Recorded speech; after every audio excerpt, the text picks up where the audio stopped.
probably right before the break, there'll be a section where we answer questions. So please send us any questions or anything you want us to talk about, and we will get to them. In terms of this, how are you feeling, Doc? I'm feeling fantastic. Holy cow. What a ride. It's so amazing to be here. What's up, Farsight? What's up, Matthew? What's up, ya boy James? What's up, Defocus? Good to see everyone in the chat. We got PHAEN0M, as TTao said, hanging out, about to hop on. And as usual, we'll have an interview. We'll have some Echo replay files. We're going to have the Steez of the Week. We're going to have some fun. We got the tunes going. Let us know if any of the audio is, needs to be adjusted. Doc is still working all the angles on all the levels. It's a bit of a learning curve for Doc. What's up, Grab Me Slurps? Good to see you in the chat. Gilligan is going to be helping us out. We know that the title is incorrect. We will have that fixed for you very, very soon. But you may also know, if you're a longtime viewer, 4 weeks in of the show, we have a new layout here. We've got some new assets. So thank you to Blue, great creator from the community, for putting this together for us. And yeah, super stoked, TTao. Sure. Really excited to be here, and really excited for us to talk about Echo. This is always a fun time, and the analysis side of Echo, I definitely talk and do analysis much better than I play, so I am very much in my element. I feel ya. What's up, Flair? Good to see you, Flair. All right, I think we're... Yeah, so I guess with that, Doc and TTao have burned their segment, and now it's time to bring you to the meat of the show. What's up, Vacant? We are, in fact, Matthew, going to be talking about your team, and we're going to see at least 2, maybe 3, maybe 4, depending on how fast we talk, depending on how much juice is left to be squeezed. Yes, thank you, Liz. We'll have that fixed, trying to get everything ready. But in the meantime, let's bring on the one, the only PHAEN0M. What's going on, PHAEN0M? Hey guys, thanks for having me on. Happy to be here with us. You want to start? Yeah. Thanks for bearing with us as all the tech, of course, goes wrong. Just a little bit here and there. But anyway, PHAEN0M, welcome back to Viridis. Saw your interview with Defocus, and who else was with you last night? Dewey. Yeah, Dewey Blank. Yeah, you guys were on 2CQ. It was great to see you, and great to have you back. Yeah, welcome. Absolutely. James saying, "I love you. You're my biggest fan." Thank you, James. I am your biggest fan. For sure. Yeah. So, I just want to hear a bit more of what's going on in PHAEN0M's life or Echo. Just what's going on. Tell us a bit more. This season's been great. I mean, Tenzer's this is the strongest team that I've ever been part of, thanks to James and Matthew, and Voodoo, and Baron, I think, might be in there too. It's just been a great season. Those kids are just fantastic kids. They soak up all of my random brain thoughts about Echo like a sponge. So it's been great to have a team that we've been able to grow from an entire season up to being in Challengers Cup this weekend. So it's been good. Yeah, so in terms of some of the team in this Challenger Cup, are you guys doing anything special to prepare for it? Not particularly. We had unfortunately, Voodoo got injured, so we're gonna have to probably rely on our subs to go into Challengers Cup. So other than that, we're just trying to get playtime in. I mean, half the time I do warm-up scrims. It's not even I don't really need time to warm up, so it's just more excuse to play more Echo half the time. So it's just nice to play as much as we can. For sure. Well, PHAEN0M, we like to start at the beginning. So tell us about your Echo beginnings. When did you unwrap the gift? What was that first taste? What was that like? I didn't really care for Echo at first, but that was because I had a really shitty laptop and my CB1, and I couldn't play I couldn't like I got into VR early on, and then my laptop could only run Echo at like 20 frames a second, and it was super nauseating. And like I could only play at like most games I couldn't play at like low graphics back so I just kind of gave up on VR, and my CV1 collected dust for a long time. And then I think some leaks came out about Half-Life Alyx or something like that, and so then I had upgraded to a 980 Ti, and then that was able to run pretty much a lot of the stuff for a while. So then I got back into Echo, probably end of season one-ish, I think.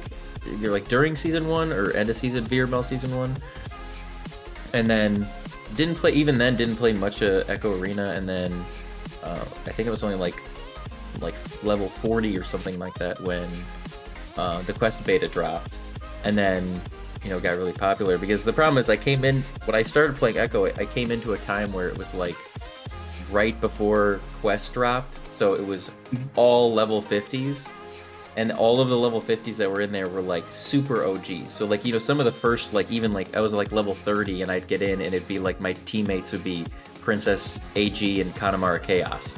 So I was like, trying to keep up. It would be like you'd walk in and be like, all right, let's see who's it. I'm like, oh, well, I'm just gonna apologize right now. Like, I'm sorry. I don't know.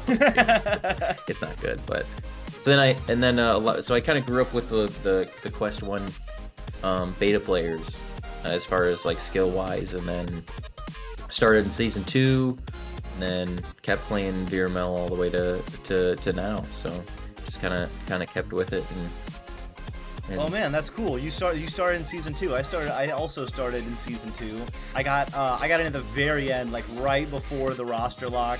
My team had to play like 2 extra challenge matches just to get the 10 matches to get the badge. Yeah, we were like on it, man. I was, I'm the one, I like reading the rules. I was like, oh guys, we got to get 10 matches in. Like, oh, how do we do, like, what do we do? So like, what? I guess tell me like what made you join? What made you join VRML? What was that jump from like, oh, you're in lobbies and like you feel like a bit like small or like you're not quite ready to like, actually I want to get into this? I mean, I'm just super competitive.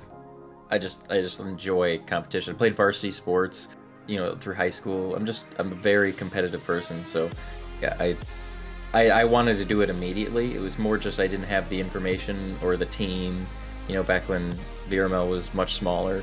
So it was, other than just like the tags, that you'd float by and see, there wasn't like any kind of information that, other than like the Discord. And if you didn't use Discord very often, there was like, there's not much out there other than, just that kind of stuff. So, there wasn't, I don't even think Venom was making videos or anyone was making like, YouTube videos that were even remotely popular at the time or anything like that. So, it was just, the second I was like, oh shit, there's like a competitive mode, and then like, you meet people, and because we all know the magic of Echo and actually meeting people in pubs and like becoming friends and then creating your own team after that. So, organically it happened the same way. Found some people and you're like, hey, you're half decent, you want to start a team? And then the longest running one, we had Foresight, me and Tiny Texan and Taco Cat, and eventually Zip, and that was fantastic. That was like your taste of like, okay, we're gonna grind out, we're gonna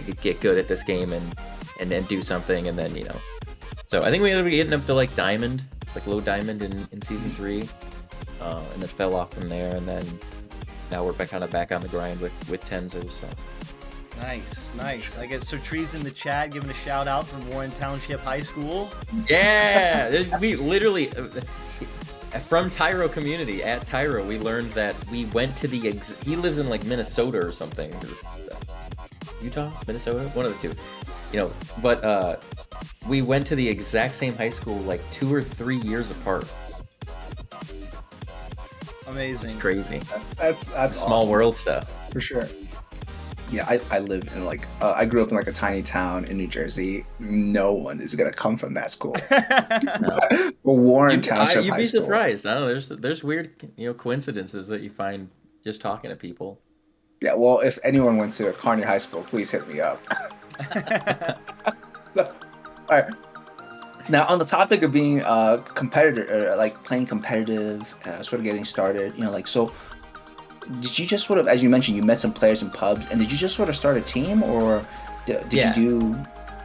yeah. I hate being not in control of things. I'm very controlling, so I've always been that. Like I think I was not a captain once, and it didn't last very long. So I've always been, the captain of all the teams that I've been on, and just getting good kids.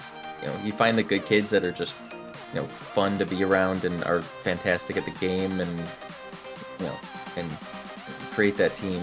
Just you find the people you like to play with, and that made it better. And then the best part is being able, obviously, to find players that you like to play with that are also at your level or at your commitment level, because that's another issue. Is where you'd have people that are fantastic, but yeah, I'd love to be on your team. I can only play like 2 times a week though.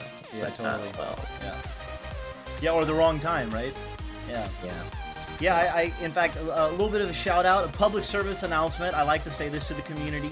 There's a lot of good reasons to get together with folks, and there's a lot of really good reasons to make changes on a team. You don't play enough together. You don't have the same schedule. Some people want to play more. Some people want to play less. I think there's a lot of fluidity in the Echo community, and some of it is like a little bit toxic or whatever. But I think some of it can be good, and I think people can just communicate about like what they want to get out of it, where their life is, where their commitment level is, and like stay friends. I want everyone to just be like, oh, okay, like we can't play together right now because like you play on Tuesdays and I got this thing on Tuesdays, but like yeah, anyway.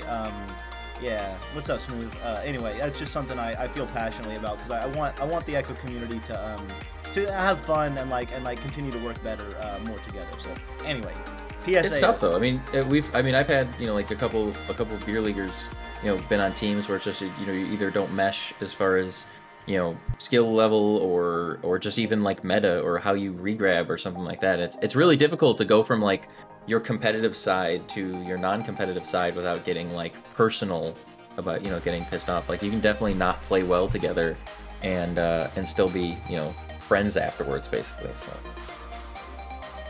Sure. On the that's always topic, the hardest part. yeah, on the topic, because some people were saying like Doc is busy on 2 days. No way. Like literally, my team right now has a scrim. I'm like, nah, I can't make it. Alternative commitments. So, Yeah. yeah, PHAEN0M, I guess, I know we're going to kick it into the analysis in just a minute here, but you do a lot for the community besides being a player. Obviously, you're obviously going on shows like this, you're sharing your knowledge, but you're also doing a lot of organizing on the VRML side and on the NEPA side. So, yeah, I guess just talk to me about, your interest there and yeah, where you are with all that. I mean, like I said, I just like being a part of stuff, and I definitely am a more opinionated individual, so I'd like to affect change in the community that I'm in.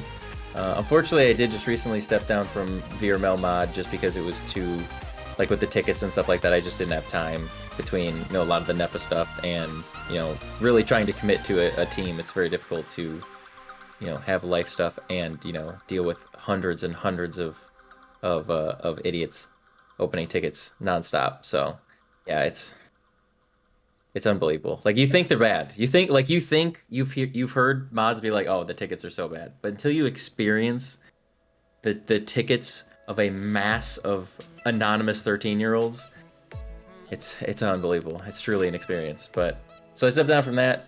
NEPA, I've always been tried to be involved with just because I want to see the future of Echo hit that kind of mainstream level of being able to have the future people that are picking up a quest right now and fall in love with Echo tomorrow. They're able to see a future where they could have a career playing that sport.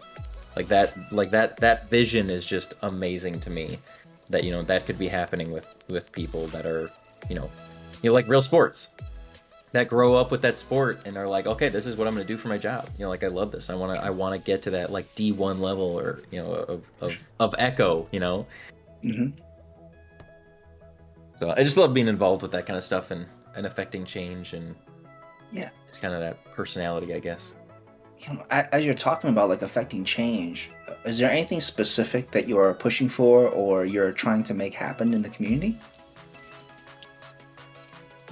Nothing specific. The hardest part obviously is, to be real, it's money. I mean, you need money to function as far as, just marketing and getting it out there and unfortunately I don't have the skill set for a lot of that, either like marketing or content creation or, I'm very much organization, logistics, resource management, stuff like that. Like, yeah, so like I would love to get out there with like Dimly and make, awesome videos like, Venom and Zenith and oh god, I'm probably missing, a lot of those guys that JG and those guys that make just like fantastic stuff that just make Echo look fantastic. And you guys, obviously, Virtus, with your guys' your Echo content, don't miss you. So, but so I don't know. I just kind of manage I feel like there's a lot of people that have really great ideas that's all they are. Like they end at, this is a great idea. And then there's very little planning after that, where it's like, okay, but like how? Like, okay, like actually how? Like the little steps in between the thing that I want and the thing that, we're at right now. So Totally. I end up being that guy that I always tell people that I don't do things because I want them to be done. I do them because I feel like I don't want them done wrong. And so then I end up just being involved out of like FOMO. I hope things are all going well. Like it sounds like you got like a lot on your plate and you're like just slowly going like, yeah, I don't want to do this thing anymore. Let me focus. Thankfully, Yeah, I'm not a person that burns out easily, so cool. I doubt I'll be going anywhere anytime soon. So, well, before we go to the analysis, we got a super hard-hitting question from Doug Notfish with a redeem, so we gotta bring it on. Doug wants to know: are you using the photo telescoping tripods that they gave you? If yes. not, they want like legitimately. I can't show you. Obviously, like the camera's on it, but I have 2 of my sensors zip tied to those things because they're perfect. So I don't have to mount them on walls, and I can like adjust them at will. So yes, Doug, both of my sensors, other than that one, which you can't see because of the green screen, are on my CV1 sensors are on those tripods. All right, there you have it, Doug. Another have them back. Doug is another native Wisconsinner. He's a cheesehead like I am, so. You're not getting them back, Doug. Yeah, no, he's keeping them for sure. We need them. PHAEN0M's on the circuit. Virtus Media twice this week. Who knows what's up tomorrow? That's right. Gotta be looking fresh. All right. I think this is a good transition. Since we're talking about CV1 and talking about the sensors, let's talk about some gameplay with those sensors at work. In terms of some of our first gameplay, we're going to be taking a look. I believe at this is clip number 5, right, Doc? Yeah, we're gonna be kicking it out. We're gonna be kicking it out, and yes, for those of you who are following along. With the Virtus Virtus is giving away a custom jersey, and there are some secret words. You need 5 of them. So if you've been listening into earlier ones, maybe you got some written down. So we will be revealing the secret word on this show probably around the Steez of the week. I'm thinking right after the break. But you never know. It could come up. It could strike. It could emerge anywhere. So be ready. Be ready. What about now? Right now. Not now. It's not gonna happen now. But maybe now. No, not right now. Has it already happened? Not right now. It hasn't happened. Yeah. I don't think it's happened yet. I don't think it's happened. I don't think so. PHAEN0M, I haven't let it slip. Cue up this clip. This is the cue up like who are you playing and what's the occasion? So this was a scrim against G2X or Gix, or I'm not sure exactly how to pronounce that, but that is it was just a casual scrim with them. Both of our teams are at a pretty even level, and we played somewhat similarly, so they're just a really good scrim partner of ours that we like to engage. So this is Tensor we're using our sub here, Rip Red.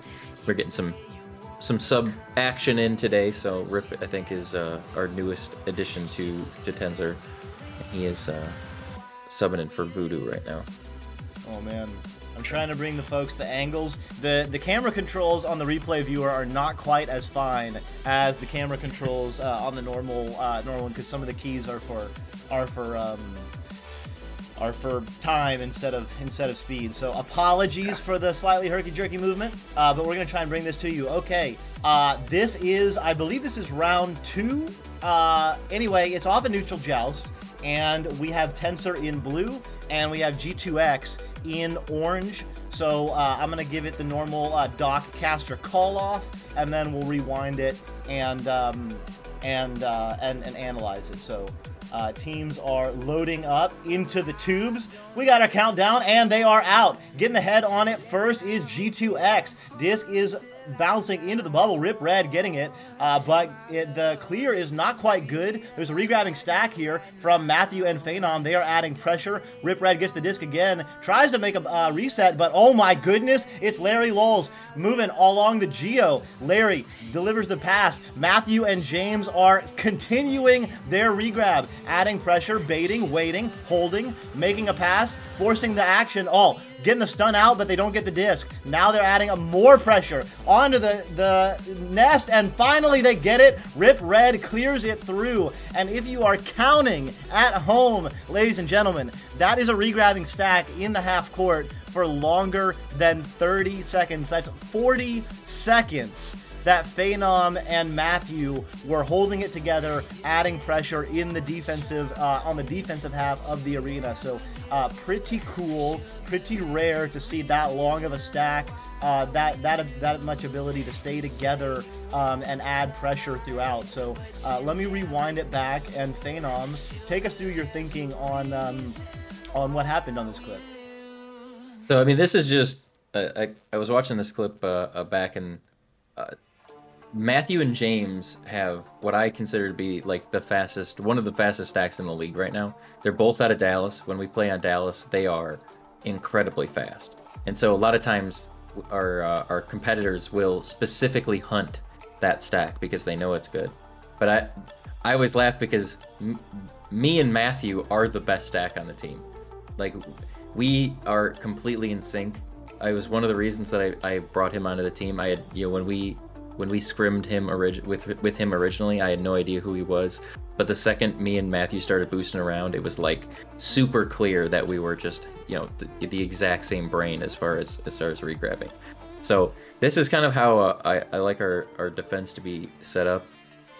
When we're playing defense, we have something that we call what I call the bear trap, and that is having a stack that seems like it's not doing anything, but the purpose is to try to basically execute kind of a clamshell maneuver on both sides, especially when this is happening. So the biggest thing right here is just that on defense to have as much pressure at all times.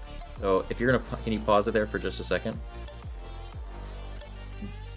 Don't focus on the stack, actually, even though like it is relatively impressive that we kept a stack going that long. It's just something that we normally do. But the other side, the other two are just as important as the stack, because there are so many teams that try to execute this defense where they just have a stack that's bouncing around.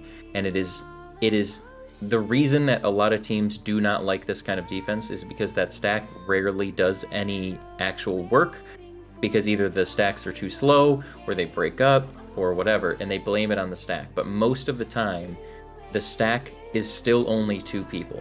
At most, it generally can only support a passing drill of maybe 2 people. Most of the time you're dealing with stack pressure, you're relying on your speed and your pressure to make the 3 passers make a mistake, whether in positioning or an error in a throw or something like that. When you play it against these really high-level teams, they do not make those mistakes. They are always open. They are always in lane. They do not generally miss passes. So this works against kind of the lower scale teams, if you can keep a stack together, half the time the pressure itself will just make the errors pop up, and then all you have to do is kind of recover those errors. But at the highest level, it's not going to happen by itself. So the really important part is that the other two provide a support system that the stack itself becomes the back end of that trap. Three really good people can pass around on a stack basically indefinitely as long as they don't fuck up. So if we are just to bounce around all over the place, we are not going to do anything. It's just going to basically take time for them to score. And if they pushed in one person, which I don't think they have anyone in bubble right now, if you can see on the mini map. They don't have any. So they're just going to be passing this around, and our entire defense is basically useless because it's just those two people. So if you don't engage with your back two, then functionally your front stack doesn't do anything. Your defensive front stack. So what I want you to do as you play this clip is, obviously it's very interesting at what the front stack do. That we're just chasing disc. Legitimately, we're just chasing the disc the whole time. But when you play it, watch the back two in this clip. So you can see, as they move into bubble, Rip's gonna start following the front pass as we come in. But then, if you watch James here, he's gonna see that other position coming in, and he's going to immediately cover that. So now there are only two options: up top and down right. And so because they're creating that pressure, the second he passes there, now the passer has only one option that we have to chase. So effectively, we are now chasing two people because we've manned them. And that's kind of the thing. The difference between true man defense of being like one-on-one and having two people marked and one stack bouncing between two people is that is what the ideal defense is. If your goalie is sitting there not doing anything, then you're always going to be at a disadvantage. So this move by James is what seals that entire play. Just him pressuring. He didn't go out to punch. He didn't do anything. He just went to add pressure so that the passer in that moment, one, hesitated just long enough for us to get our stack going, and two, enough where he only had one viable option, that Rip was already able to cover both of those lanes. Because Rip is kind of out of the play a little bit, but he's close enough to both of those where he can jump on top of them, on top of us coming back. So we'll see that happen in just a second here. As soon as that stack turns around, can you pause for a second? So right here, as we go and chase, this is what I mean about the bear trap. Most of the time, the only person on defense that can see what's going on is the goalie, because they have the wide vision of seeing everything that's happening. When you are successfully stacking backwards at the target, you then can see everything. You can see the positioning of everyone. And in this case, you're one down. The person in the backfield is now not doing anything. We no longer need to know where they are. So we only need to cover 3 people with that stack. And so we have the option of, if we saw that pass break up, and let's say it went to that right boot, Rip's already there. So we can split off, and one of us can go to, each of the other players without needing to know what's happening, because we have that vision as that backstack.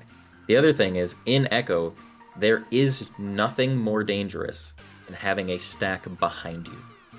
It is like, as far as pressure goes and like actual danger of hitting, the amount of times that we take a pass deeper in, like to the edge of bubble, and then generally it's James and Matthew, come screaming back from wherever they did and hit that guy right as he comes into bubble. If I'm an offensive jukey player, I need to juke the person in front of me, which is generally pretty easy if you know what you're doing.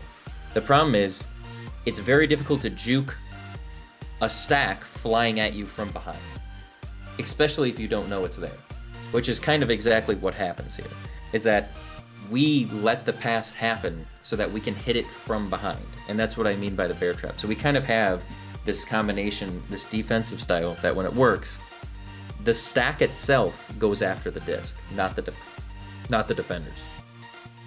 So it becomes really difficult because the third defender, the one that's not the goalie, we have an issue a lot where if that person charges the disc, which in this case, kind of Rip Red did and got lucky, but if that person charges the disc, you can force that offensive player to either be more chaotic or maybe make a pass you weren't expecting, or hit an open pass behind goal or something like that.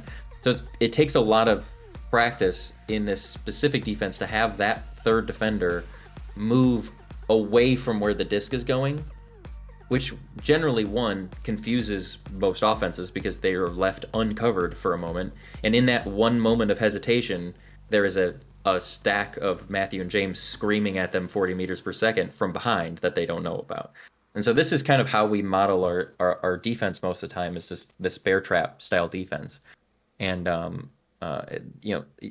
unfortunately we weren't able to do it many times in this game. I think this is the one time that we had a stack together, but that is kind of how we play our defense, is having this bear trap style stuff. So if I understand correctly, for the bear trap, you're having the disc chase the disc. You're having the stack chase the disc, and then you're having the defender and goalie try to limit their options so that there's only one or two viable pass options. Correct? Right. And so depending on, generally I'm in goal. I'm the team's goalie. So if we're playing a team like I'm trying to think of one, like Click, where all 4 players are on CV1, all of them are just dialed in from 30 meters and in, I'll be less likely to dive out of goal or play more like, if you remember, like YouTube.com style goalie, just very aggressive goalie. But against this team, many of them are on quest, and therefore I trust their shot from outside of 30 meters a lot less. So I'm going to be very aggressive as a goalie on this team, whether just kind of false pressuring people, just floating near them, maybe standing on an outside block, or just kind of flying out of goal and bouncing right back to bait them. That's kind of my style as goalie. But it's the same way. It's just making sure that you don't have to mark a target to pressure them. As long as whoever the passer is feels like they can't pass to that person, you've done your job. So in that case, that's what James does perfectly. Rip is kind of covering that low one. He's also kind of covering the top one. Even though the goal right now is wide open, and realistically that player could have taken the shot, that is the less risky of the things right now, because it's just it's not something that you have to concern yourself with. So seeing that goalie as kind of a fourth defender is really important to this kind of style. But absolutely, like you said, you're trying to limit the options with the other two and try to kind of mitigate the disadvantage that you naturally have by playing with a goalie. So as you're talking about all this, can you tell us a bit more about what comms are like during some of these plays? Our comms are usually pretty good. During this, I doubt there was many comms. I think everyone's just trying to focus. Me and Matt are probably just trying to stay together. Just little chirps about whether we're on or not. It's just if we break up, it's just good communication, just making sure someone's still on your back. So I'm still here. Hey, And then as far as the other two, I don't think James and them, because there's no one in bubble, there's really no calls for him to make. So I'm gonna guess in this case the comms were probably pretty quiet. We're all just nonstop pressuring. So it sounds like the goalie, their defender and goalie are trying to cut off options without really. Are they communicating that they're going to start cutting options off? Like, is there call outs or not really? Not really. I mean, it's kind of autonomous. We all have our planned action. They know to cover the passes because especially with Matthew and James, I've yelled at them enough to know to just constantly apply pressure. Especially in defense, it's just like a lot of teams are very passive. They wait for things to come to them, and that is just not my understanding or my style of offense. It's just anytime you see any good team's defense, whether it's Instinct or Ignite or Joker, like every single one of them apply constant pressure. It is legitimately like. I have a lot of times where, let's say the offensive person is on ghost and your defender is on post, and they're just looking at each other. And so then I'm, just looking at them That's what I tell people is like dirty looks does nothing. You can't just look at people. You gotta, even if it's like a risky maneuver, you can make them screw up just by charging them. And yeah, you could lose a 1v1, but by letting them sit there, you're just letting all of the people behind you rotate into different positions you no longer knew. So it's just, it's just pedal to the metal on defense all the time. Just constantly covering people as hard as you can all the time, because the pressure is the only thing that's going to make that difference. This is so freaking cool. Yeah. So one thing that's really interesting is like almost 4 weeks ago, we were talking with Rocks. We were looking at Ignite gameplay and Ace gameplay, and they weren't talking about bubble defense, but they were talking about defensive joust, and they would have like a 2-2 aggressive defense, Mm-hmm. and they were also talking about limiting options. So I really want to like, because I think this is not something that happens enough at lower levels. Like, can you talk a bit more about limiting options? Like, what's the mindset? Like, how do you go about doing that, and why do you do it? So at lower levels, the biggest difference between, obviously, like, like from bronze to maybe platinum, you just have general skill levels of just like being able to physically move around, to make shots, to regrab, to, have, not go crazy with mentals or something like that. Like just general, you can get up to diamond with raw skill. But after that, it becomes a chess match. And most of that, like most of the time, like the difference between like the high plat and low diamond area and the top plat isn't so much skill or meta, it's errors. Because the teams that are really good, if you mess up, will take your mess up and convert it into points over and over and over and over again.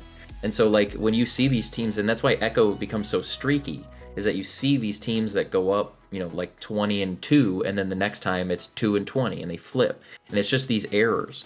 If you can mitigate your errors, especially unforced errors. If you're trying to make a pass with a guy, up your ass trying to punch you, that's a little different. But if you're like completely open and there's another open guy and you just have to pass it to him and you shank it and it hits some block, like that kind of stuff is the difference between like low, like high plat and high diamond.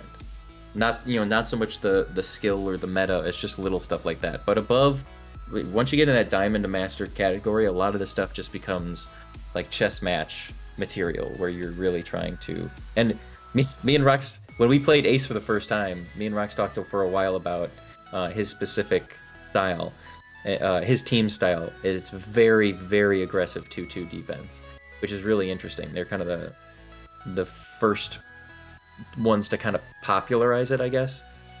They're not the first ones to run 2-2 defense by any means, but they're the first ones to be like blatantly aggressive, like really aggressive. And that really takes 4 people that know how to regrab and stay together really well. Because the second you break up even once or twice, that entire thing falls apart. You lose confidence in that kind of playstyle, and it just stops working completely. I'm not sure how we're doing on time, Doc. Can we still do another question that I sort of want to dive into about regrabs, or should we go into the next clip? Ooh, can't hear you for a second. Oh, Doc, no audio for a second. For whatever reason, we can't hear you.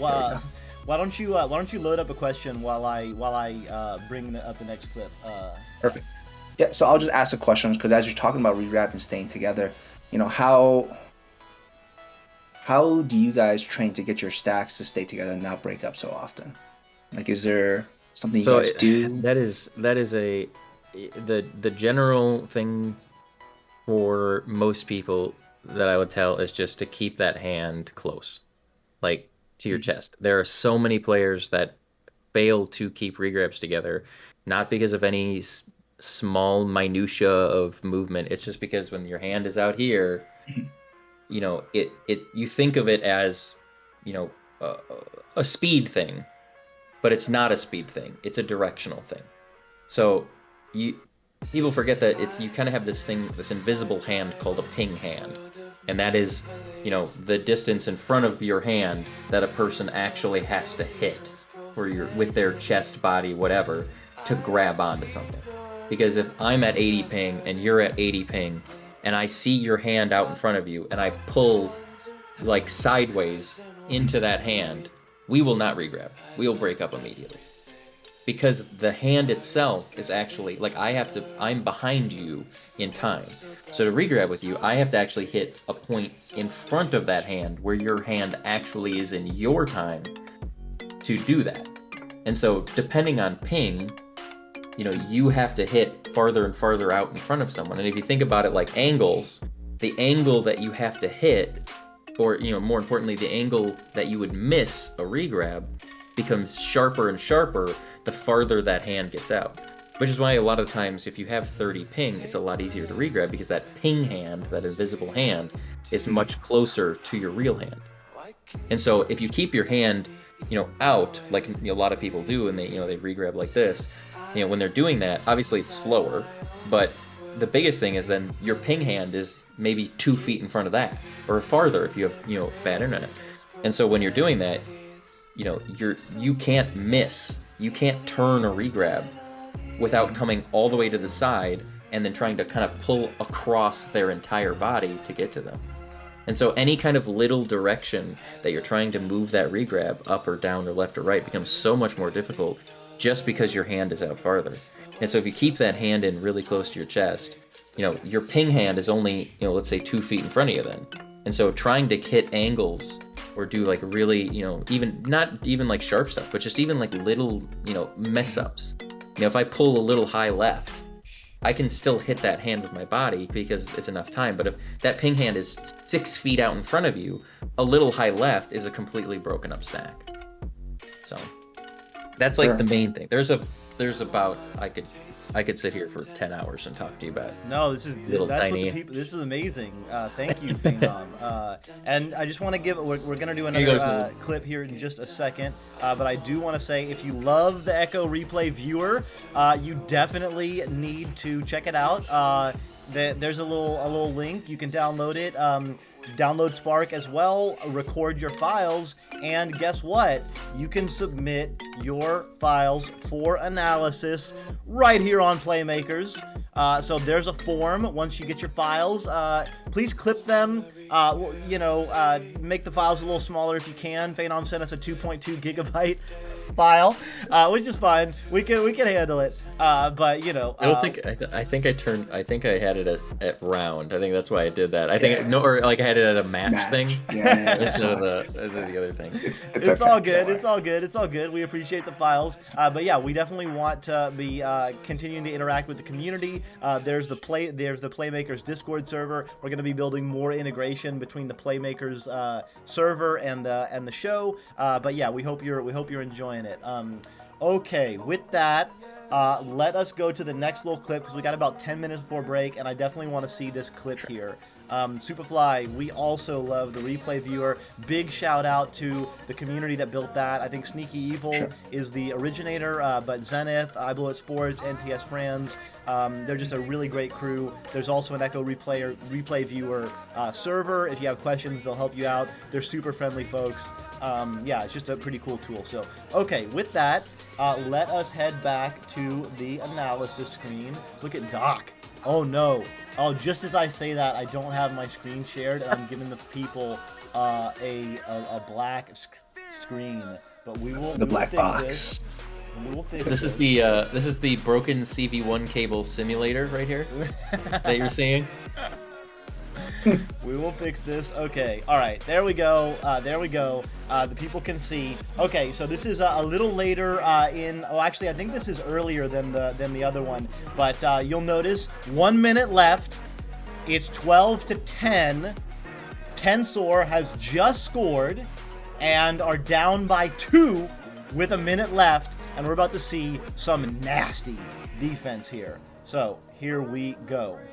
Teams are coming out. G2X is going to be on their defensive rollout. Let's see if Tensor can add some pressure. They come out with a 1-2-1. PHAEN0M gets the punch out. Oh my goodness. Matthew and James come in like a ton of bricks. They get the disc. Matthew, beautiful work. Moving backwards. And what a beautiful back pass. It's going to be passed over to Baron. Baron making some jukes, delivering it back over to Matthew. Nice work. Now they're moving up. Now the disc is delivered over to PHAEN0M. PHAEN0M patiently waiting, not under pressure, slowly moving it up. Spacing is going good. Moving up to the Ghost. PHAEN0M sees the... Oh, what a shot. Oh, picked up off the rebound. Baron put in with 25 seconds left, and that will just about do it for the round. We are going to overtime. All right. That let's was such a rewind that. dumb shot. That was such a dumb shot. I didn't say it. You said it. It turned out well, but it was a very bold shot from the Ghost. But we don't need to worry about that. Mostly with this, what I noticed, what I was excited about was obviously the 1-2-1 defense. So I want you to just talk about that a little bit, and then if we have time, we can talk about the spacing and the back passing, which I thought was also nice. So here we go. We'll watch it about half speed and just take us through it, PHAEN0M. So, yeah, speed is the name of Tenzer's game. I mean, we just try to do everything as fast as possible can. So the 1-2-1's fine. Giggity usually holds disc a lot on Nest, and so it's kind of a toss-up whether we go our side or their side. Most of the time with these relays, most teams will go to the other side double instead of their side double, and I feel like personally, it gives you more time to read. Now, if your stack is slower, I don't see the reason to go to double, because most of the time when a 1-2-1 stack gets to the orange double right there, by the time they dive left or right, they can't get to the person fast enough. Like, most stacks just either they don't pull off or they don't regrab together well enough to the fact where it's just you're just not effectively doing anything. Whereas if you stop on your own, you're kind of cutting off the angle of the pass. So you're not coming perpendicular to the pass anymore. You're coming kind of into the pass as well on top of that. Thankfully, I also have the fastest stack in existence. So they can read that very quickly and get there most of the time as the disc gets there. In this case, he held and then threw it, so they're not going to get there just as fast. But a great steal nonetheless. And then after that, it's just good work from the team to pass it until we get it to whenever it got to me on the ceiling there.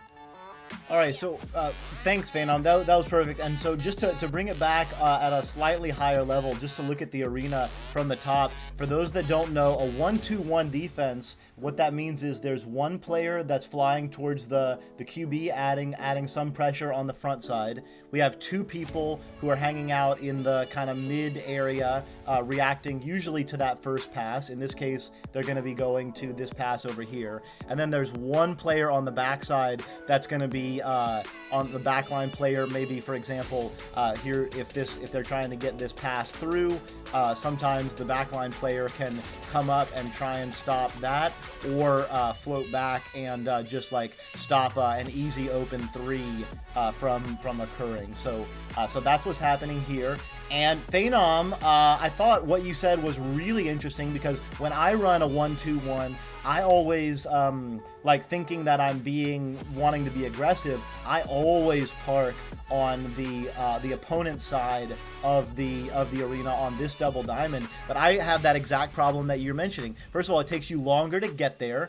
And so that's a little bit slower. And then also, it's a little bit harder to come just directly sideways to read the angle of that and like actually get that. If this player floats through, sometimes you come behind them, or if this player stops, sometimes you end up floating in front of them.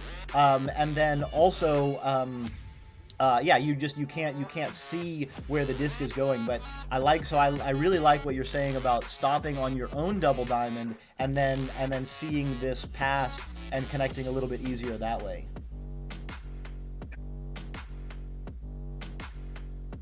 Oh, I don't think we have audio from PHAEN0M for a second.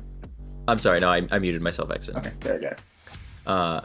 But yeah, just like you're saying, it's that you're kind of creating, if you draw that triangle again, you're using that hypotenuse, you know, that little bit of a shorter distance between, you know, where they catch the disc and, you know, and our double comparative. So it seems like you're farther away, but if you draw that triangle again for me, Doc, from orange double down to where he is, you know, so if you kind of create that triangle there between where they go and where they come from, it's actually farther because you have to go to that block, first of all, a farther distance, and then over. So it seems in your brain like it would be a closer regrab, but realistically, you know, it's actually a shorter distance if you don't go up that far. And just a lot of stuff like, there's a lot of ways a lot of people have plays specifically to get around a 1-2-1 that stops on that far double. I mean, most teams, okay, well, what do they do if they stop on our double, right? Like that's the next one. Yeah, okay, well, you know, they keep 1-2-1ing. How do we get around it? Well, they stop at our double, so we'll pass around that. But the problem is our 1-2-1 doesn't stop at the double. So if you do that, your whole play is now out of sync because you know, so that kind of like chess match stuff. I'm having a really good time with this right now. I am Thank you, replay viewer. This is like geometry and all that all over again. It's like, what was it? A squared plus b squared equals c squared. I mean, you're talking in these situations, even like the way we run a lot of our plays. I mean, you're talking milliseconds different. Yeah. The difference between catching a disc, looking and throwing, and catching a disc and throwing is different. Like, you know, that's the difference between you getting a pass off and not getting a pass off, especially against stacks that are this fast. Totally. Which, I mean, in the top levels, I mean, the stacks are aggressive. They stay together. They're really good. I mean, they don't break up because they don't know how to regrab. They break up because you break them up.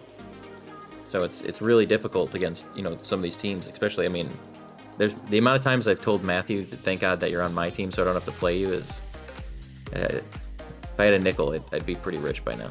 And that's another just like small little mechanic thing. So notice what PHAEN0M is saying. King gets this pass, catches it in the left hand, which makes sense because they're pushing off the wall or like kind of anchoring to the wall. But then notice as they have to switch over into their right hand before they can throw it and turn their head. And in that time it takes to do that, bang, the defense is there. If King instead grabs the disc and even maybe like jukes, maybe go up or down or even backwards a little bit, just make some little movement there, then maybe that stack misses them, right? And just for long enough to make they have an open pass over here. Although it looks like the backline player is coming in to cut that off. But if this player, for example, was a little bit closer, then maybe that pass is open. But because of those small little mechanical changes or delays, the stack gets the steal. This is kind of the thing I like to show people, especially when you have this replay viewer, is kind of back out so that you're looking down the barrel of the arena, right in the center of it, right? Yeah, and then go just a little bit above, like above bow tie, and then just kind of look forwards, and then just look, straight at the other goal. If you look at the arena and how big it is from top to bottom, and you remove that whole middle section, right? So it's just complete open space. In perspective to that, look how small the tunnels are. They're so small. There are very, very few angles that you can do stuff with out of those tunnels. The bigger part that I call the gate in the center, the big diamond part, that has a little bit, you know, you can kind of hit some, you know, more angles out of that. But like the entire arena, even though it feels very open, is very segmented between those two. Like, people don't realize how little space is between that area. And so that area of contention for mid play and passing, and specifically in rollouts, there are so many teams that run slow passing plays that have no play to get past that section. Like, even now, for King, had that stack not been there, go look from like King's perspective on the left wall there for me. What is he going to do with it? If you look to the right, maybe there's a cut pass, like a cross pass to the other side, which I don't think there is. But this is like the other thing. It's like there are so many people that have, like, it's just impossible, right? He just have to chuck it and hope Harns is there. You have to have a rollout that plans to get through that space. Not get it to that space, but get through that space and then beyond. And so plays like split and relay that you see a lot of teams do are very common because they have that plan. Okay, we get it to this person, they pass it through that to the next person. And then when that person grabs it, okay. So then you kind of have these plays that end at like 3/4 court. And that's where you end up with split 90% of the time, is you get the split and then you know what to do with it. So either you float or you just chuck it down to the low guy. And so that point, this middle line is so important to rollouts. And so being able to kind of like read those few lines that they have, because like Larry is completely out of it at this point. Like he's just, you know, unless he just slaps it back to the other side, there's no way it's going to get to him. So the stack was just, you know, in the right there. King had no options, even with the hand switching thing and the fact that they were going a million miles an hour. You know, he just had no other options to begin with on that play. So on that topic, you know, what would you say is the plan to move it through mid? Is there a general plan? Is there specific for each play? As far as what?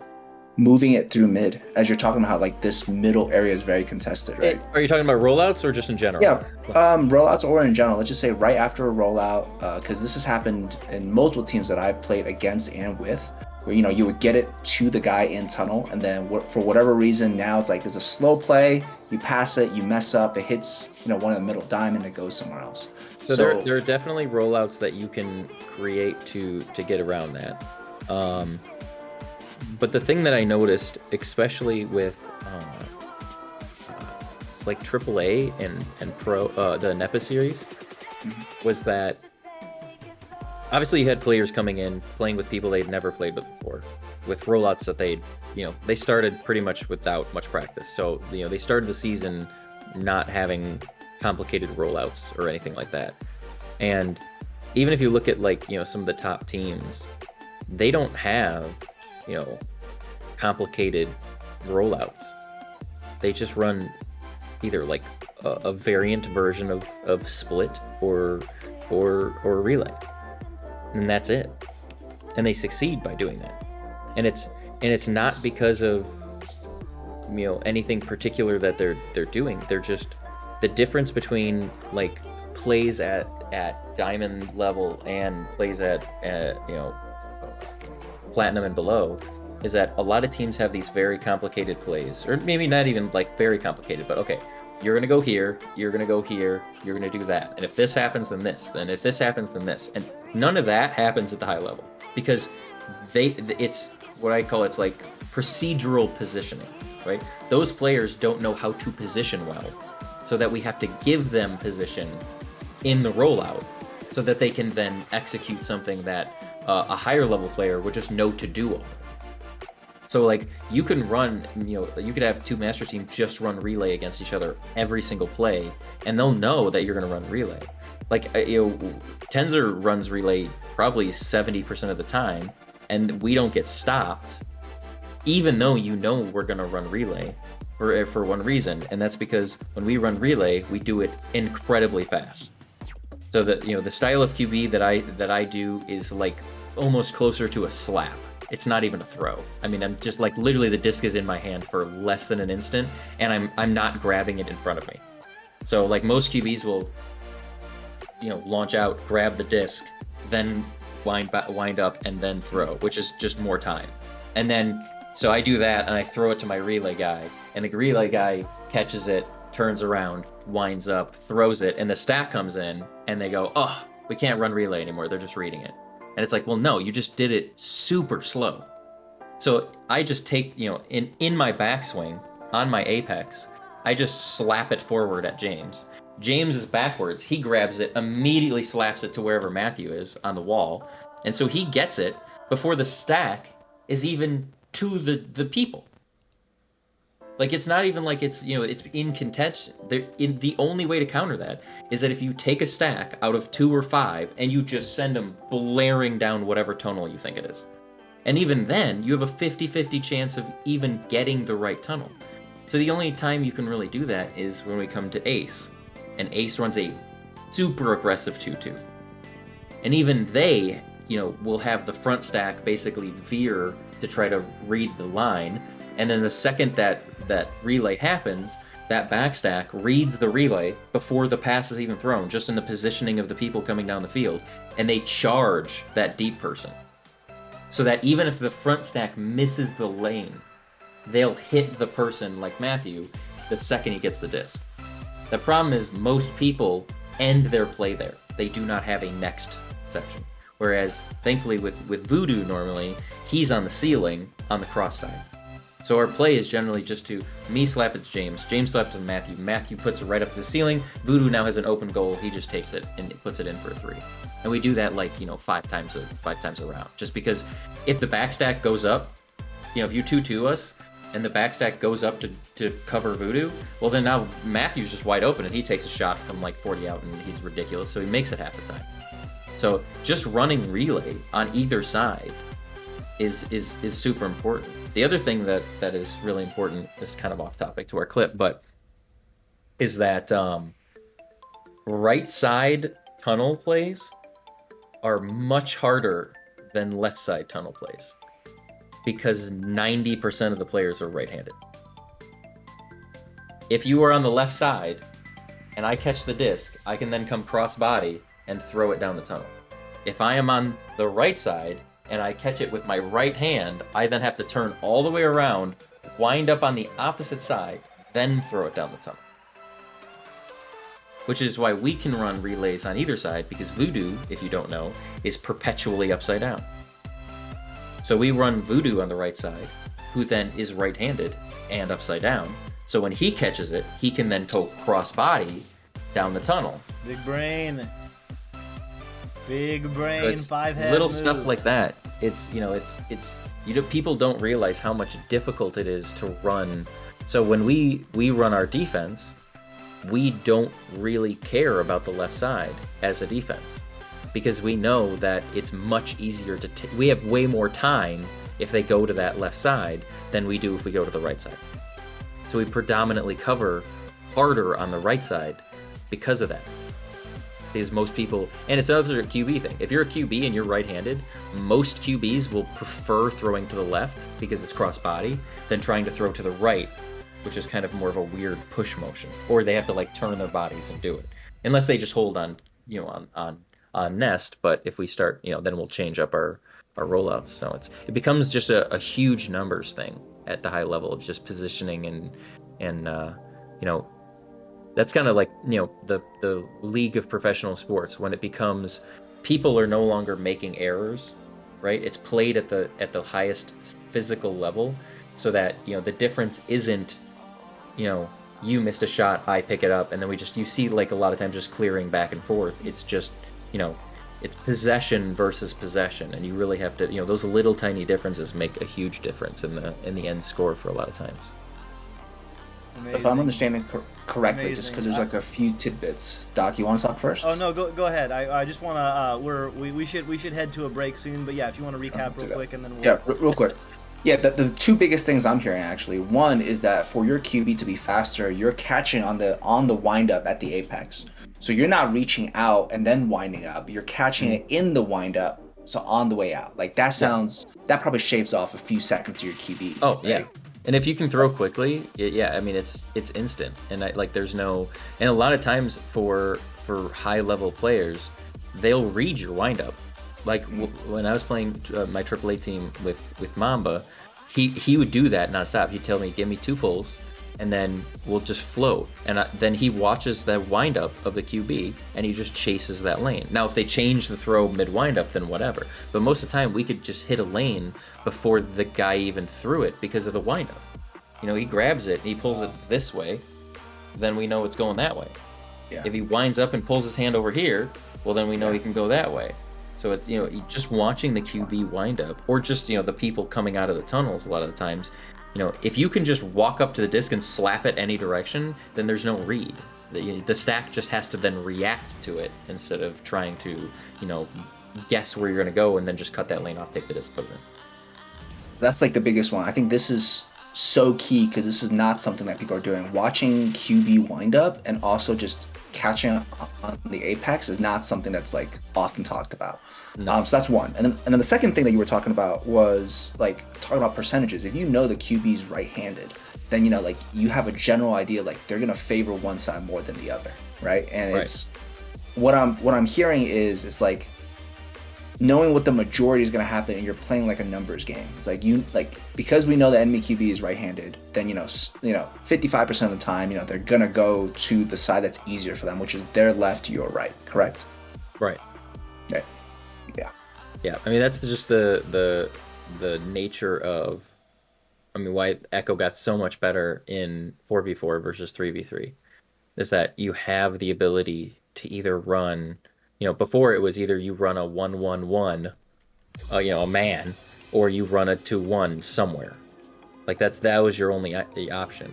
Now we have, you could go 2-1-1 or any combination of the twos and ones or 2-2 or all. There's so many combinations, and then having to mitigate those and having those stacks.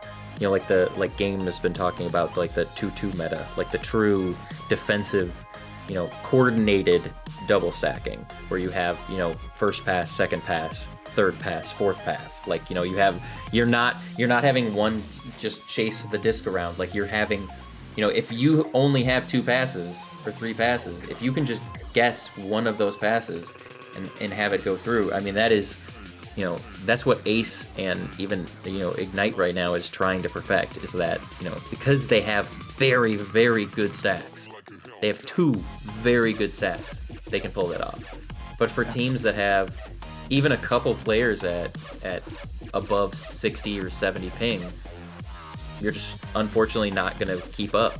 Like it's unfortunate, but it's a huge advantage. Now, I'm not saying that you can't do that. Like you can't run 2-2 if you have bad ping, but the speed and consistency that they can run those stacks with lower ping is much, much easier, especially with directionals like we were talking about, that ping hand.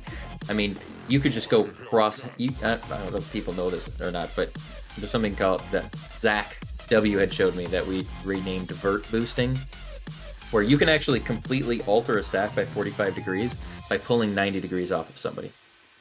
So if you're going forwards and you have a person on your back like this, if you completely veer to the left and then you pull straight through their hand in front of their body, the stack will go 45 degrees to the right. Just like complete current. Yeah. So, okay, on that topic, you're talking about directional change. So the way I was taught it, and if I understand correctly, right, you talked about putting your hand close to your chest. Person on back is going to initiate the directional change by swinging around and then hitting them from the angle, correct? Correct. The person in front is not initiating the directional change. The person in back is initiating. Kind of. So, it's definitely symbiotic between the two. So obviously, like I said, that ping hand kills you. If you get that hand close and that hand is out in front, especially if you have like 60 and above ping, super important that you keep that hand close to your chest. The other thing is that you can make it easier by moving that hand, like left or right, depending on where you're to go. Like, let's say that, we're going forwards and we're stacking, and then the disc goes over my shoulder that way, and I'm trying to turn around this way. If I just keep my hand at my chest, you can pull through that, but you're going to be off to the side. You're going to be offset because of ping, right? The whole thing with regrabbing is when you're moving the same direction, it really doesn't matter too much about ping. But if I'm on your back like this, but we're drifting a different direction, we are no longer in sync. So like, this is the hardest part about directional, like true, like curvature regrabbing, is that when you are on someone's back, you are offset by ping behind them. So as you are drifting this way, if you just pull straight through their body, you miss their hand every time. Because even though you look like you're doing this as you're coming through and you're in line with them so that if you pull through, you're here, but the ping hand is set backwards because of your momentum. So the ping hand is no longer in front of them. The ping hand is behind them, basically. Just like, or in front of them, where it always would be. It's in front of the movement, not in front of their person.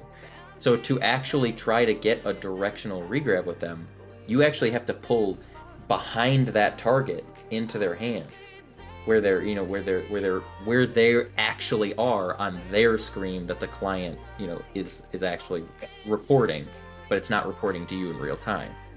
So it becomes really difficult to do those kind of curved regrabs because you basically have to hit an invisible target. You have to know. And so, when you have people that get used to each other and you get used to, like on certain servers, the dynamic between two people having 40 ping on one server and having 60 ping on another server doesn't seem like, okay, well, whatever, their regrabs are just be faster. But the amount that you have to pull in front of that person, like the physical amount, the distance that you have to pull, as far as like when you're doing those, curving regrabs, you have to pull off to the side that amount too. And everything with that gets smaller and smaller the lower your ping is. So if you're playing at like a true 0 land, then yeah, you're going to be pulling right into their hand. But like we don't exist in that territory, so it becomes really difficult with those curving regrabs. But I can help with that by moving my hand. So if we're going this way and we're sliding across the field, you have to pull somehow right over here on the opposite side of where we're moving, and then try to get around it to then pull the opposite direction into that. Like, it's just, that's why they break up. It's impossible. You'd have to have your arm out and then swing around the person to try to get into that lane again.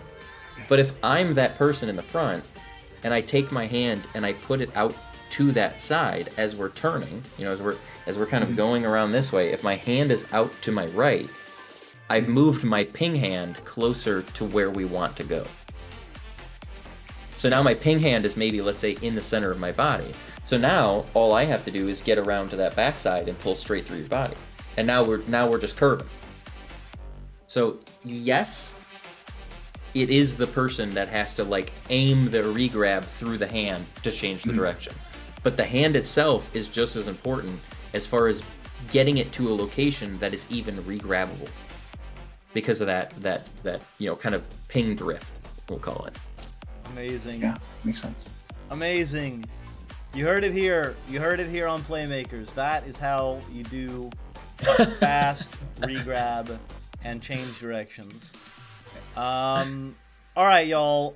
We're gonna take a little bit of break, and when we come back, we are gonna have the Steez of the Week. And also, for those who are keeping track at home with your words, if you don't know, Viridis Media is giving out a custom Viridis jersey. It is super fly, super high quality, really cool looking. I want one, but I'm not eligible for the giveaway. But anyway, we are gonna have you gotta collect 5 words, one from each show throughout the week. And we've got a special word for you, so stick around. I know Thunderfoot was in the chat earlier. I don't know if you're still here, Thunderfoot, but yes, we will have the word for you just after we get back from the break. So be right back.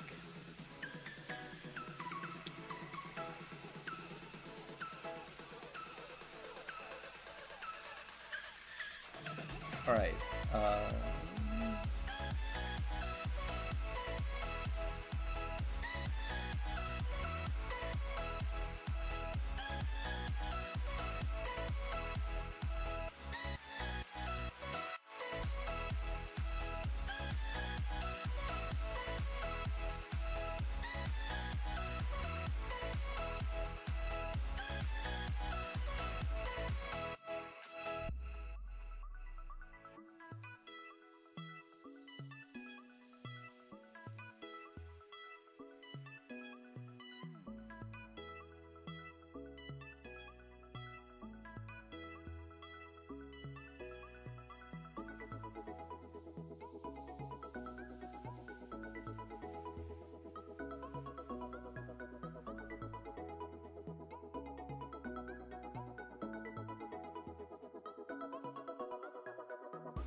And welcome back, Playmakers, y'all. Hanging out with TTao and PHAEN0M, showing you some of the back end, unfortunately, not in the way that people like. That's right, Smooth. Are you not entertained? Speaking of entertainment, we've got the Steez of the Week coming up, and this one is a good one. It's coming from Ethereal and Anomaly, and it's pretty freaking steezy. So let me get to that screen, and then we are gonna run this. So let me see here. Let me share my window. Let me be a 5-head and actually get this set up so that I don't show you every single thing that's on my desktop at the same time. Wouldn't that be nice? Wouldn't that be nice? Sounds good. That'll be pretty nice. All right, here we go. Screen.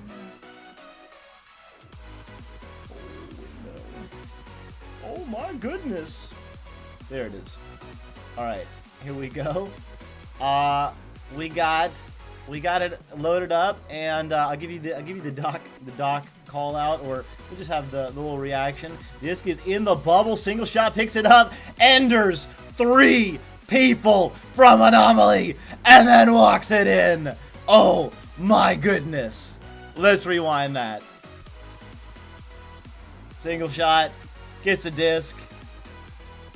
Boom. 3 folks get Jesus. entered. That is so dirty. That's just a fantastic ender. Boom. Nothing feels better than getting a good ender. Whole enemy team all stopped. They must have all punched at the exact same time. I think it's something about, like, when you get the ender is turning around and looking at the people who the only thing they can do is just they're forced to stare at you doing things. Like, that's like the best part of a good ender. That is so freaking dirty. And single shot does too. He gets the disc, and right there you see him look back and just walk it right in. Acorn can do absolutely nothing. I mean, actually, looks like did get the save. Looks like actually got Chicago'd. But man, that was pretty dirty. Yeah, that was absolutely a great play. Just when I saw that play, we had to highlight it today. That was a great pick. All right. Now, in terms of talking about great picks and things that are happening, Doc, let's do your thing that you were leading up to this whole show. Yeah. So, all right, y'all. We're gonna give out the word, the Viridis Media word of this show. So again, collect them all. You need 5. You don't need them all, but you need 5. And I'm just gonna check to make sure. I think I'm sure what the word is, but I gotta make sure that it's mine. Yes. Okay. Yes, it is ours. Okay. The word for Playmakers for the Viridis Media custom jersey is darkness. Darkness. So, write that down, scribble it out, combine it with 4 other ones, faster than anybody else, watch other shows, join the channel, sub to the channel. Flair is now a sub, a gift. But, you know, we do appreciate the support. We're all here, volunteer. But, you know, there are costs associated with it. We have talented people who are contributing their time and effort, and it would be lovely to have your support with a sub. So with that, TTao. Now on to our community segment. We got some files from the Tyro community, I do believe, if I'm not mistaken. Yes, And, it is. Cue us Tyro up NA. here. Yeah, so this is actually Team Tyro NA versus the team that I was on and just joined back on again, dislocated. So I didn't even realize that was what we're watching until I saw the replay. I was like, oh, you're playing against my team. Okay. All right, so Tyro NA, a team that I actively coach right now, so that's good. Yeah, perfect. This is a great thing for us to talk about in terms of we got a few different plays. We have one that's more on defense and one that's more on offense. We just want to go over, some basic questions, and we're going to watch the play. We'd love to hear sort of that analysis, that commentary, that five head from PHAEN0M. Definitely want to hear like all these good tidbits. In terms of that, I think we're all queued up, Doc. We're ready? All right. So we'll give it the normal Doc call out, and then we'll rewind it and analyze it. So just zooming in here, it looks like we have actually I gotta press play briefly for the player to load up. So it looks like we do have dislocated in blue, and TTao. There's Cool Whip. Cool Whip. A pretty cool chica hanging out. We got Wiggles. We got Brad. A lot of cool folks in the arena. And again, it looks like we have the one you see peeping out, right, hanging out there, and we got Carl over here. So okay, so we got TTao in orange, and we have dislocated in blue. So here we go. The disc is floating. It looks like all the things are happening. We don't need that. Okay, here we go. Luke on the bow tie, moving up slowly. Brad adding pressure. Beautiful pass over. What a cut. No. What a stop by Skyla. Disc is now on the other side, and the stacks are flying in, and that is it. So, let me rewind that. Can I get closer on the bubble? Yeah. Yeah. The main thing the question for this play is, how does Team TTao convert more on this bubble offense? As you can see, there were some resets, there's some passing, and, just want to hear PHAEN0M sort of input on this. Yeah, let me see the replay here, and just like keep it close in the bubble here. I want to see the bubble itself.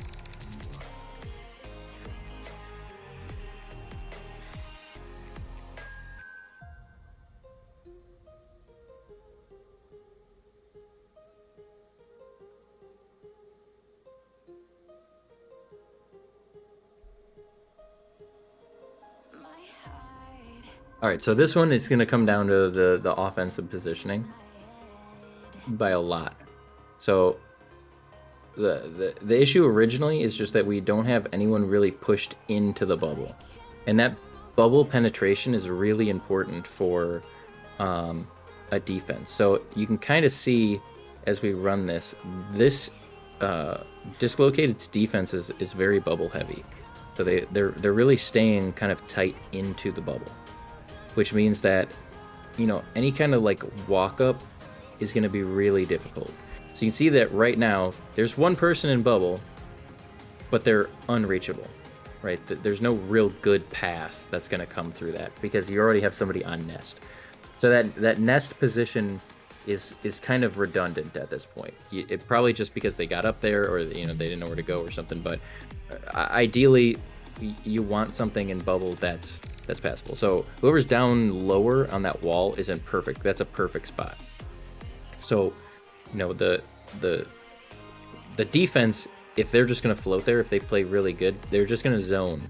So they're not going to follow whoever they are. The other issue is that a lot of the movement is like towards or away from the lanes that they're already in. So I think you can see Cool will just kind of, or whoever's up on the top there, will just kind of move towards where the disc is already going to be coming from. So they don't really change. So if you kind of pause it right there, you can see that the passer has no options right now. Like we've completely underutilized a lot of the area of the bubble. So it just comes down to a lot of the positioning. Right now, we really don't even have anyone in the bubble, and we don't have anything for that passer to do with it. His only real option is to cut from the top, and if you're a defender, ideally, you'd want that, you'd want it to be one of those two, because if you're just zoning and floating in the bubble, then all that person has to do is cut pass, and you're just going to snag it. So right now, I think whoever's up top there is trying to kind of scramble to get back to a position. So it looks like it was just kind of a one step behind thing. Got to the top, realized there's no positioning, tried to get into the positioning, but then by the time they got into positioning, then the pass came through, and now they have to reposition back to where they could. So right now, they really don't have any option. If I think, Carl right there, ideally what you would want to do, because of your proximity to the wall, is juke as best as you could. The other issue right now is that I'm almost positive Carl is right-handed, and he's on the right wall. Most people juke with their left hand. I juke with my left hand. Not many players are ambidextrous jukers when it comes to stuff like that. So even knowing your own like physical capabilities, if you're going to post up on a wall, especially on like the right wall where he is right now, then it's going to be very difficult to pressure inwards onto that wall unless you are upside down or something. So from that moment, because he has nothing, ideally he would either push up or push back. And he can't push up because he's probably right-handed and probably doesn't feel confident of juking that player. So ideally he would have pushed back and just kind of walked it on the wall or gotten to the floor where he's more comfortable so that they could rotate that positioning in, right? The whole point of offense is just finding that weak spot. You're just, you have a constant advantage on offense. You're looking for that offensive spot. So it's a combination of rushing something forward as far as the passing, and then also rushing something into something that you do not have positioning on.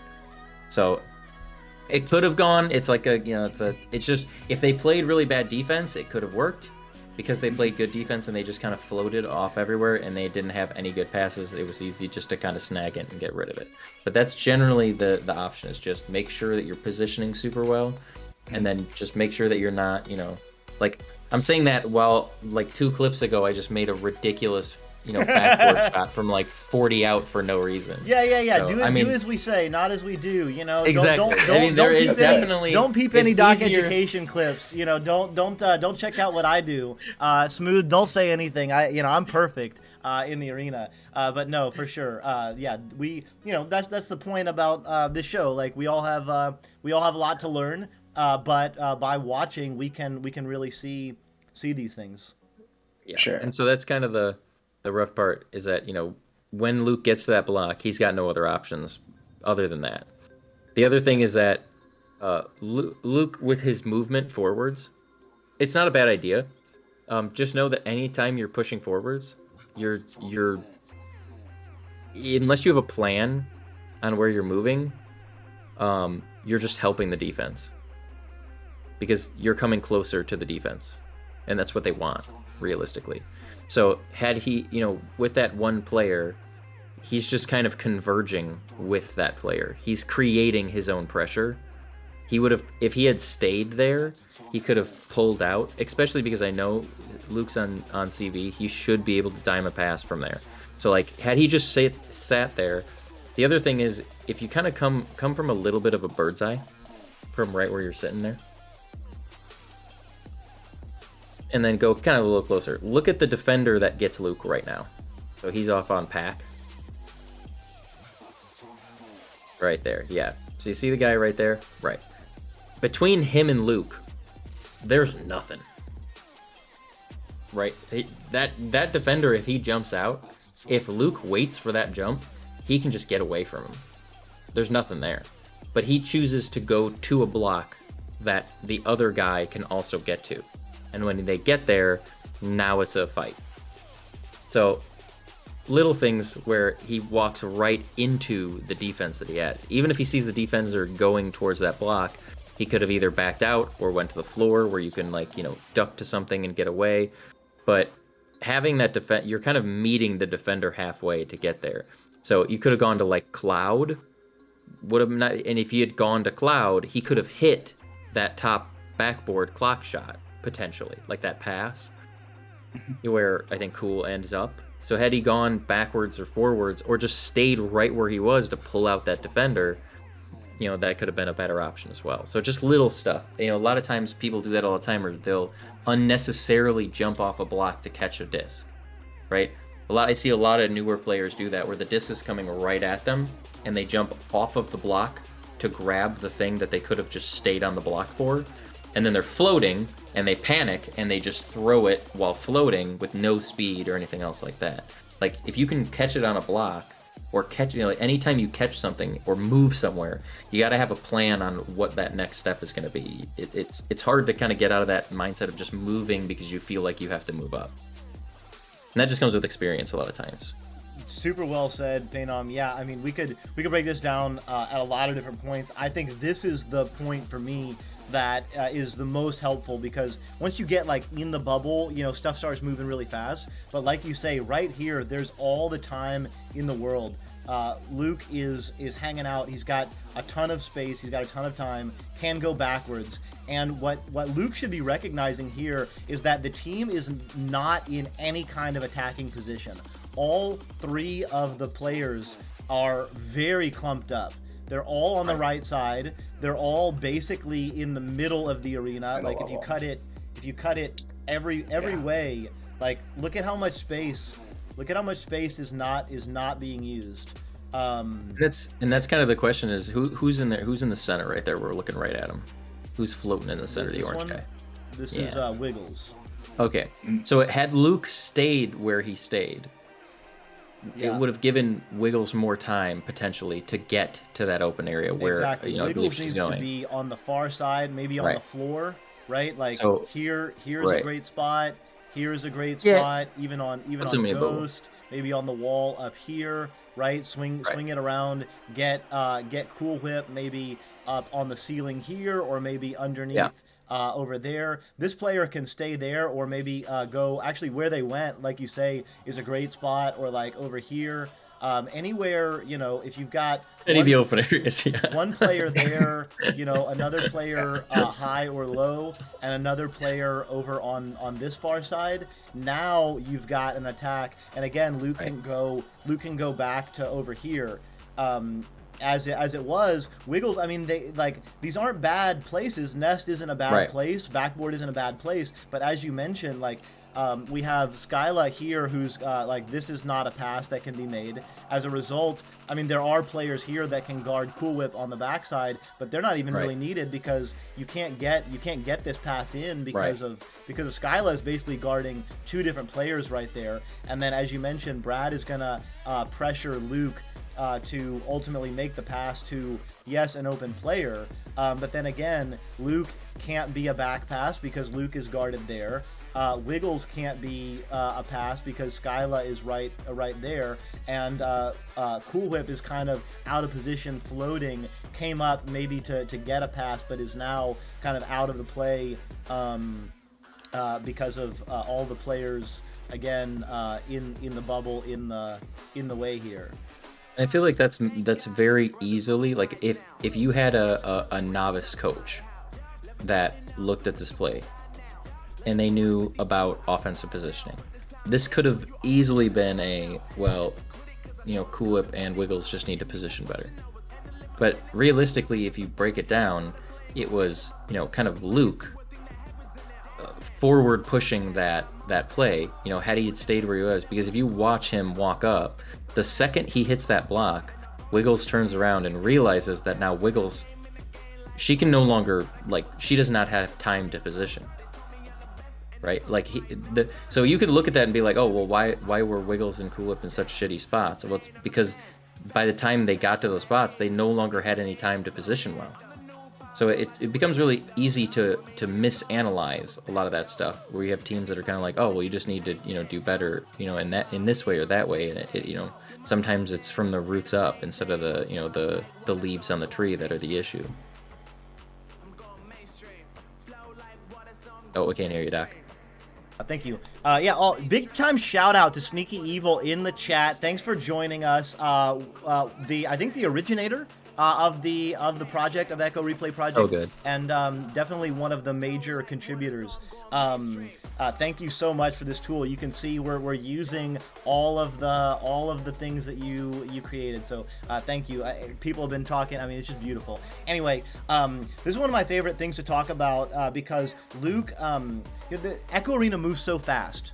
Right? It's so kind of frantic and even frenetic, often, the pace. When you have the ability to squeeze and change up the pace, this is a chance for Luke to be a real kind of captain. I mean, obviously is the captain of the team, but like captain on the floor, and change up the voice, change up the feel. I like to like maybe do a little dance, honestly, on the block to just like show my team like, hey, like we can have fun, like we can just like we can vibe, like we're chilling right here, right? Like show with your body language and your voice that you are that you're you know, you've got an opportunity here, and allow everyone, you know, I even start directing, like I would say like Wiggles, you know, their space open down left or up left, like move up to shoulder, or move to like start directing people and force Brad to come out, and then advance after that. It's definitely not. We are very different in our terms of tone. You can, you know, Matthew and James tell you, I get very intense. Not so much angry. I don't get angry, but I get very like focused and intent when I'm playing stuff like that. So I have to stop a lot of times and just be like, hey, I'm not mad at you. Like I don't know if I sound mad at you. I feel like I'm being really like intense about stuff. I'm just intense. I love you. I'm not mad at you. It's like this is just how I play the game. So it's like I have to stop a lot of times where I'm just kind of like, you go there, do this, do that, or let's do this. We're doing this differently, and then I'm just like, hey, I'm not mad. I just get really intense when I'm in like competition mode. Yeah. So just to summarize and, you know, answers from the question, the community section, one main question was, you know, how can we improve conversions on bubble offense? And what I'm hearing is when you reset, you know, really be more intentional about where you're moving and trying to get open lanes to passes, as you were mentioning about going to cloud so that then you can hit backboard easier, you know, rather than going to bow tie where, you know, you have multiple people in the same lane. That's one, just reset, draw, like creating more space. Two, you're talking about how when they got when the person got it on wall, they could have juked and bought more space for the team to position. So it's like keeping calm under pressure. So many little things. Yeah. And then the final thing that I'm sort of hearing from you is talk about positioning, which is the best way I remember this was like extremes, where it's like, you know, you have one person on the left, you go right, right? You have one person high, you go low. You know, there's I don't know if that's the best way to think about it, but what we saw for this specific play. I have never found a way to teach positioning. It's just something that I feel like you learn or you don't. And legitimately, positioning is like one of the most important parts of the game. Knowing where to be at the right time is more important than being able to juke or strike or anything like that, because you can facilitate so much just from being like, you can do easy things to win a game just from being in the right spot. But there's just, it's very difficult to you know, like teach stuff. Even like going back into replay viewer, there's some other stuff like, you know, you can read from like VOD reviews and like techniques and, oh yeah, we didn't do this or we should have done that. But it's really hard to convert that into like your natural rhythm. It's kind of the same thing as like shooting practice. I can go and shoot on an open goal 1,000 times and yeah, I'll get some, you know, some muscle memory from that, but it's not going to train me how to, you know, make a really tight, weird throw while under pressure into an open goal. Like, you know, it's just, you only learn those things by practicing, which I think is that kind of fight between drills and scrims, right? The two differences. And I think the big difference between teams that need to drill and teams that need to scrim is that you are not going to see many high-level teams doing drills, because the drills are for fundamentals. Passing, throwing, regrabbing, things that a lot of the population have not mastered.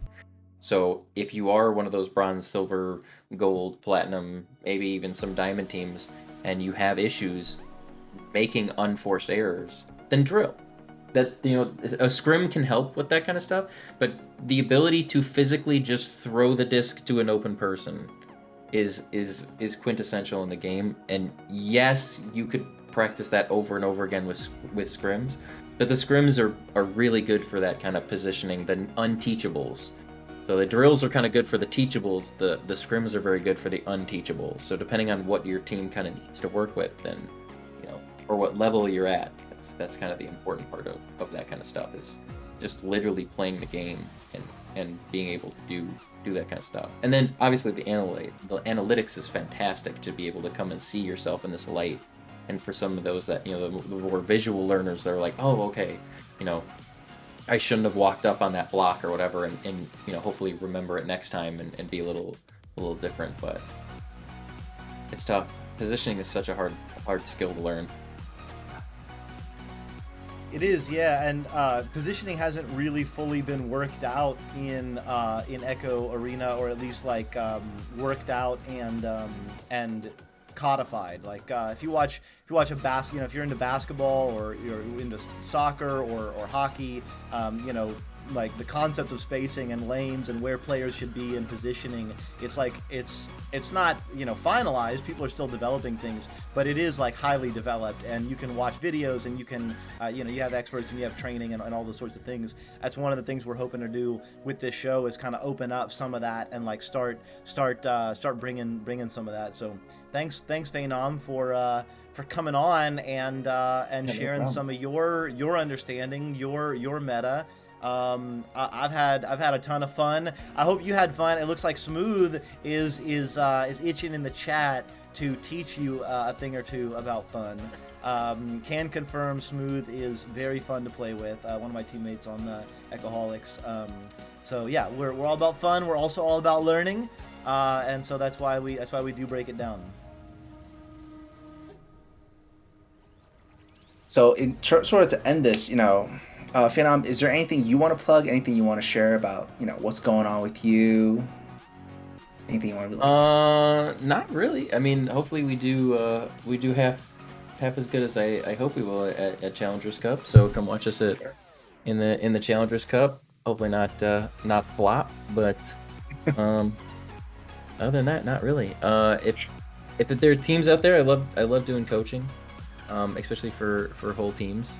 I'm not super an individual coach. I'm not going to sit with you in an arena and practice catching a lot. But as far as like getting teams together and talking and meta and stuff like that, it's all I do. And you'll probably ask me to shut up at some point because I won't stop talking about it. So.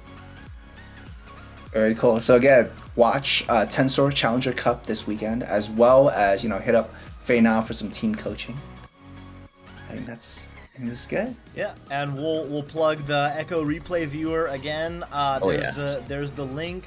It's obviously a super cool tool, and definitely one you should use with your team, and also use Spark and record those Echo Replay files, and then submit them to this form. And we will we'll put you in the hopper. We'll try and get someone like PHAEN0M to analyze your show next week. We finally are getting ahead of our scheduling. Thank you very much to Queen Zyla of Viridis Media. Thanks to Viridis Media in general, but especially thank you to Queen Zyla for helping us with the scheduling. We have Chewy Stack next week, so that's going to be super exciting. Yeah, maybe if you submit a file, maybe Chewy Stack will we'll analyze it for you. And then also, TTao, you want to mention your server link that you just dropped? Sure. Yeah. So in terms of Discord, come check us out at Discord, which is like a little link shortener, which is discord.io/VR Playmakers. And we would love to have everybody there to continue the conversation. We have training events, we have different fun little things going on there. So please join us, and then we'll talk with you more. In terms of next week and how everything's doing, we would love some feedback from the audience and just going how things are looking, how you like the new assets. This is it definitely looks different. I like it, but I would love to hear some feedback from the community on how we're doing. I'm loving it. I don't know if Blue is still in the chat. Gave a shout out early on, but Blue, thank you so much. Big time. It's super cool contributions. Really appreciate that. Again, yeah, thanks to everyone in the community. Thanks for hanging out with us. And yeah, we would love to see you in the server. We'd love to have your feedback. Smooth gave you a bit of feedback there, Faye. You can check that out. We're not going to do that, Smooth. We're not going to put a timer on a guest. But we do appreciate the feedback of any kind. So with that, also just remember, in 7 minutes at the top of the hour, Lelental is gonna be playing. I believe Lelental is playing VR golf, the walkabout mini golf. but I am Oh, not. yeah. I am not exactly sure. Oh yes, confirmed. Walkabout. Walkabout mini golf. It looks Yeah. like Smooth. Are you gonna be playing? Yeah, you're gonna be playing. Yeah, with the dogs. Cool. Nice. Yeah. It's a great game. I won't be able to play.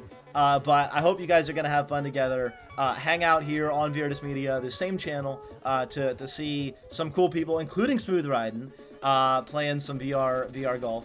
So have fun with that. PHAEN0M, thank you again so much. It's been an absolute pleasure. We'll hope you'll think about coming on again sometime in the future. But for now, we are gonna say adios. So long, thank you, and we will see you all next week. Take care, everybody. See y'all next week. See you guys.